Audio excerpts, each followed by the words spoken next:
सोचिए, एक देश जिसकी आबादी 12 करोड़ से भी ज्यादा और उसके पास समंदर तक पहुंचने के लिए 1 इंच भी जमीन नहीं। ये कहानी है इथियोपिया की। और उसकी समंदर की तलाश ने हाल ही में पूरे हॉर्न ऑफ अफ्रीका को, आप कह सकते हैं, एक जंग के मुहाने पर ला खड़ा किया था। तो आज चलिए इसी हाई स्टेक्स गेम को थोड़ा और गहराई से समझते हैं। तो आखिर ये नौबत आई कैसे? देखिए, इस पूरे मामले की जड़ ना इथियोपिया के भूगोल में है। बात है 1998 की। जब इरिट्रिया के साथ जंग हुई तो उसके बाद इथियोपिया पूरी तरह से एक लैंडलॉक्ड देश बन गया। मतलब जमीन से चारों तरफ से घिरा हुआ। एक इतनी बड़ी आबादी और समंदर तक कोई सीधा रास्ता नहीं। यही इस पूरे संकट का असली सेंटर है। और ये निर्भरता कितनी ज्यादा है, ये नंबर देखिए, 90%। जी हाँ, 90%।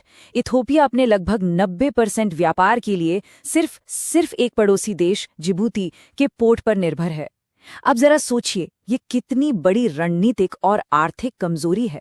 मतलब अगर कल को जिबूती के साथ रिश्तों में जरा सी भी खटास आ गई तो इथियोपिया की पूरी इकोनॉमी का क्या होगा? इस मामले की गंभीरता को खुद इथियोपिया के प्रधानमंत्री अबी अहमद के इस बयान से समझा जा सकता है। अक्टूबर 2023 में उन्होंने संसद में सीधे सीधे कह दिया कि नील नदी और लाल सागर ये इथियोपिया के लिए कोई मामूली बात नहीं बल्कि अस्तित्व का सवाल है और इनके बिना देश तरक्की नहीं कर सकता। तो ये सिर्फ कोई आर्थिक टारगेट नहीं था, इसे एक नेशनल सर्वाइवल का मुद्दा बना दिया गया था। और बस इसी बयान ने पूरे इलाके में हलचल मचा दी। तो इस लैंडलॉक्ड होने की इतनी बड़ी समस्या से निपटने के लिए इथियोपिया ने एक, कह सकते हैं, बहुत ही ढांढस और उतना ही विवादास्पद प्लान बनाया। चलिए अब देखते हैं कि ये सोमालीलैंड गैम्बिट आखिर था क्या। अब इस पूरे प्लान के सेंटर में है सोमालीलैंड। देखिए, सोमालीलैंड की कहानी भी बड़ी दिलचस्प है। ये 1991 से ही खुद को एक आज़ाद देश मानता है। उनकी अपनी सरकार है, अपनी सेना, अपनी करेंसी, सब कुछ।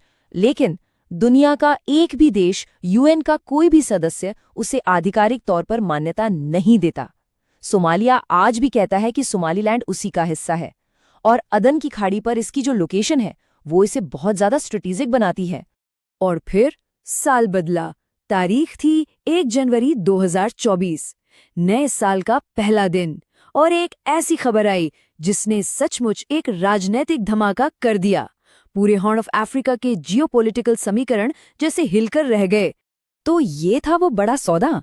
डील सीधी थी। इथियोपिया को 50 साल के लिए समंदर का एक हिस्सा मिल रहा था, करीब 20 किलोमीटर की तटरेखा, जिस पर वो अपना नेवल बेस और कमर्शियल पोर्ट बना सकता था। और बदले में सोमालीलैंड को क्या मिल रहा था?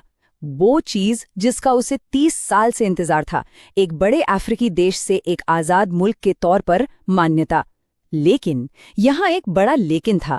ये सिर्फ एक एमओयू था, मतलब एक समझौता ज्ञापन, कोई पक्की कानूनी संधि नहीं। अब इस सौदे ने जितनी उम्मीदें जगाईं, उससे कहीं ज्यादा बड़ा एक राजनयिक बवंडर खड़ा कर दिया। चलिए देखते हैं कि इलाके के बाकी देशों ने इस पर क्या रिएक्शन दिया। रिएक्शन आने में देर नहीं लगी और जो रिएक्शन आया वो बहुत तेज और बहुत गुस्से वाला था। सबसे पहला और सबसे तीखा रिएक्शन आया सोमालिया से। जाहिर है, क्योंकि वो तो सोमालीलैंड को अपना ही हिस्सा मानते हैं। उन्होंने इसे अपनी संप्रभुता, अपनी जमीन पर एक सीधा हमला बताया और इस डील को पूरी तरह से नकार दिया। और जैसे ही ये संकट शुरू हुआ, इलाके की दूसरी ताकतों को भी मौका मिल गया, जैसे कि मिस्र। देखिए, मिस्र का इथियोपिया से नील नदी पर बन रहे बांध को लेकर पहले से ही तनाव चल रहा है। तो उन्होंने फौरन इस मौके का फायदा उठाया, सोमालिया का साथ दिया और उसके साथ अपने सिक्योरिटी रिलेशंस और गहरे करने शुरू कर दिए। इसका असर, आप कह सकते हैं, एक डोमिनो इफेक्ट जैसा हुआ। एक के बाद एक चीजें होने लगी। सोमालिया ने अपने राजदूत को वापस बुला लिया, फिर इथियोपिया के राजदूत को देश से निकाल दिया। अल शबाब जैसे आतंकवादी गुटों ने इस मौके का इस्तेमाल भर्ती के लिए करना शुरू कर दिया। चीन और तुर्की जैसे बड़े खिलाड़ी भी मैदान में उतर आए। मतलब पूरा का पूरा इलाका जबरदस्त टेंशन में आ गया। तो जब ऐसा लग रहा था कि हालात हाथ से निकल रहे हैं और एक बड़ा टकराव हो सकता है, ठीक उसी वक्त डिप्लोमेसी ने एक रास्ता निकाला। और ये रास्ता निकला तुर्की की राजधानी अंकारा से। ये टाइमलाइन देखिए, कितनी तेजी से सब कुछ हुआ।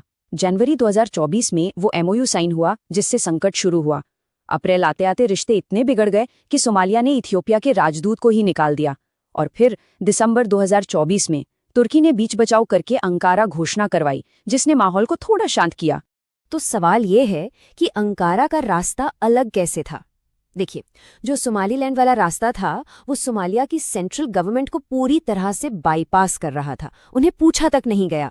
जबकि अंकारा का रास्ता ठीक उल्टा था, उसने सोमालिया की संप्रभुता को सबसे पहले रखा और ये तय किया कि आगे जो भी डील होगी वो सीधे सोमालिया की सरकार की सहमति से ही होगी। और इस घोषणा के नतीजे काफी अहम थे। पहली बात, इथियोपिया ने सोमालिया की संप्रभुता को माना। दूसरी तरफ सोमालिया ने भी माना कि हाँ, इथियोपिया को समंदर तक पहुंच की जरूरत है। और इस सब के बीच जो सोमालीलैंड के साथ ओरिजिनल एमओयू हुआ था वो एक तरह से साइडलाइन हो गया और सोमालीलैंड को जो मान्यता का वादा किया गया था वो भी अधूरा रह गया। अब एक मजेदार बात देखिए, इथियोपिया के ही एक think tank institute for foreign affairs ने इसे एक विन विन सिचुएशन बताया। उनका कहना था कि अंकारा घोषणा ने एक बहुत ही नाजुक बैलेंस बनाया। एक तरफ सोमालिया की जमीनी अखंडता बच गई और दूसरी तरफ इथियोपिया को भी समंदर तक पहुंचने का एक सही रास्ता मिल गया। तो क्या मान लिया जाए कि संकट पूरी तरह टल गया है? कुछ वक्त के लिए तो शायद हाँ, लेकिन जिन असली वजहों से ये सारा बवाल शुरू हुआ था वो तो अभी भी वहीं की वहीं है। तो चलिए देखते हैं कि आगे किन चीजों पर नजर बनाए रखनी होगी।